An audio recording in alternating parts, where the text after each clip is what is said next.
Rock 108, Iowa's Pure Rock. Hey, it is Ned, and on another interview here today because I've been on these rolls with interviews lately, and I'm very excited because it seems like Iowa is getting a lot of amazing concerts, and one of them is going to be October 18th at Club 5 in Cedar Rapids, and that is the legendary 311. And I have lead vocalist Nick Hexum right on the phone with me. How's it going, man?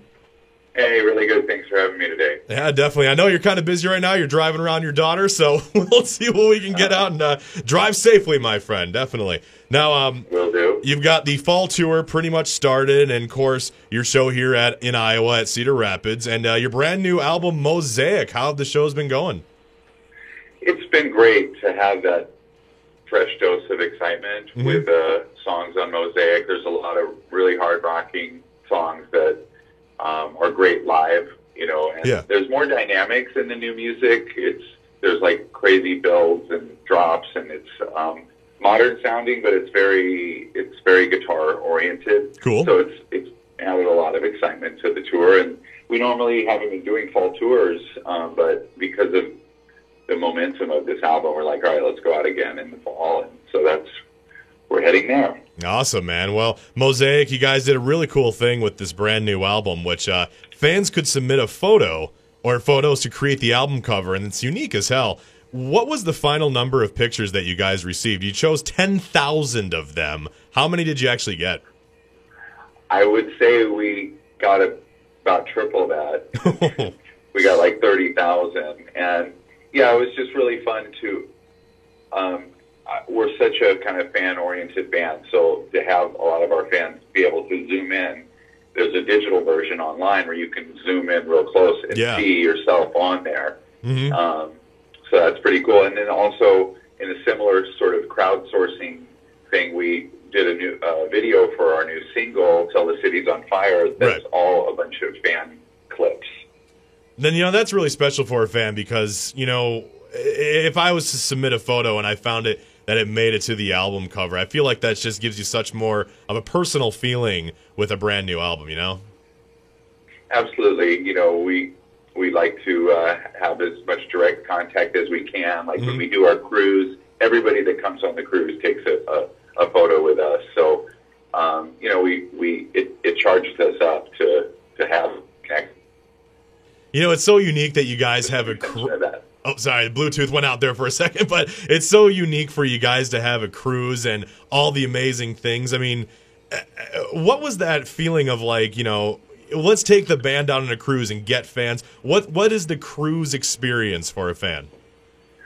It's up close and personal. I mean, it's a little overwhelming when you do the deck shows because there's people completely surrounding you, and they're the most hardcore of fans, so the roar of the crowd is just deafening. Yeah. And then there's just tons of cool activities, like I do a Name That Tune show where I play a riff and contestants beep in. There's, beer pong and belly flop contests and a lot of other great bands, too. So this is our fifth one, and now they're so much fun that they sell out almost instantly, so it's kind of hard to get a ticket now, which is a happy problem for a band to have, but we rotate with Cruise one year and 311 Day the following year. So now we're on March 11th. We're going to do a 2-night 311 Day show in Vegas. I was just about to ask you about that, and from the looks of it, it's already sold out. If I'm correct, right?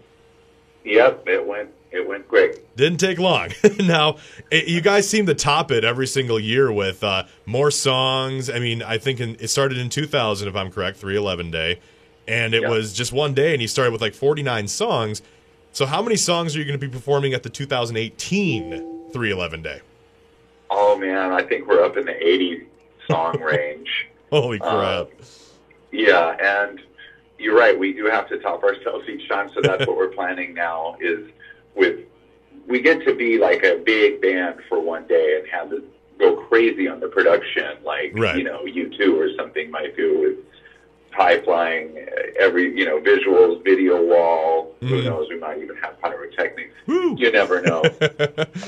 Maybe a pinata will drop down. Everyone will get to beat on it. Whatever, maybe. Sure. Why not? Now, you're one of the artists that I've always wanted to talk to because you guys have been doing this for so long. You've been rocking for over 25 years. What would you say to bands today that are trying to get into the business? Focus on live show. I mean, even though now you can do the internet, and we probably would have used YouTube and stuff if that was around when we first started. But if you don't have a great live show, you're never going to last. Right. So you got to put in your 10,000 hours with concerts, rehearsals, play as much as you can. Yeah, get the word out there essentially. Absolutely, and find what's unique about you and go for that. Because I think everybody starts out, they're kind of imitating their heroes, and then as they go, they find that unique niche that makes them different. And you got to keep pushing that. I have heard that a couple times where, like you just said, you kind of imitate your heroes and then you eventually find what your voice is. Definitely. I mean, in the very early days, I would say the Chili Peppers were a big influence on us, and some people could hear it, but it's kind of, quickly, we don't get that comparison anymore, but that was a big eye-opening thing when I first moved out to L.A. in 1988 and saw the Chili Peppers, and I was like, okay, we need funky bass and et cetera, but then we added a lot of our own elements with the reggae and the jazz influence and the really heavy stuff. Yeah. So figured out how to make everything our own. So 311 became 311, exactly what it is. Yeah. Awesome. Yeah. Well, now for some quickie personal questions. These are always fun to ask. Looking at your iPod or whatever CD or CD mixes that you have, what musicians are you listening to today? We've had a nice Tom Petty retrospective in the last few days. My wife and I both really love him. Definitely. But as far as modern music, I like 21 Pilots, and I'm all over the place. I'll listen to some Kendrick Lamar or other, current hip hop stuff. I like EDM and dubstep, and I think on our new album you can hear a little bit of the influence where there's kind of EDM style builds and production, but it's still very guitar oriented. So it kind of takes the best of both worlds, we'd like to think. Isn't it crazy how quick EDM came into play? I mean, and we were so used to obviously the guitars and drums and everything like that, and all of a sudden this EDM explosion happened. What do you think of the EDM scene? I think I'm reminded of the sticker that I see on cars: drum machines got no soul. I don't think it'll ever take the place of real musicians making music with their hands and live in the moment, and especially at a concert setting. I mean, it's fun to have flashing lights and rock out like you would at a dance around like at an EDM show, but there's just a certain personalness that comes from more live instruments that I don't think will ever be fully replaced. Right with you, man. I'm totally in agreement with that. Now, I just asked you about music. How about movies? What's the movies that you're excited for? Family man. I have 3 daughters, so we watch a lot of all ages kind of stuff. And the movie Inside Out, the last Pixar movie, was one of our favorites. It just the way it goes into how the mind actually works, and has it.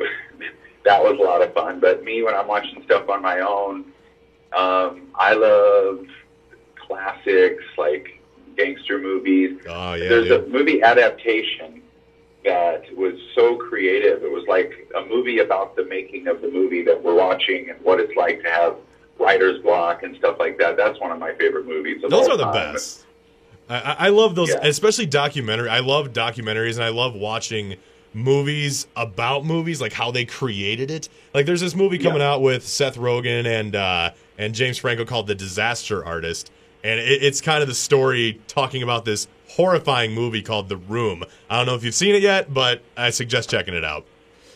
Oh, that sounds great. I love those guys. I love Judd Apatow and that whole scene of that kind of comedy really does it for me. It's the best, man. It's awesome. Well, Nick, man, I appreciate you hanging out with me for a brief moment. Of course, check out 311 on tour right now. Of course, going to be at Club 5 in Cedar Rapids, October 18th. And check out their brand new album, too, Mosaic, which is available, I'm sure, on every single damn platform that you can think of. So, Nick, man, I appreciate it, and I'll be seeing you at the show. We'll see you guys soon. My pleasure. Thank you. No problem, man. See ya.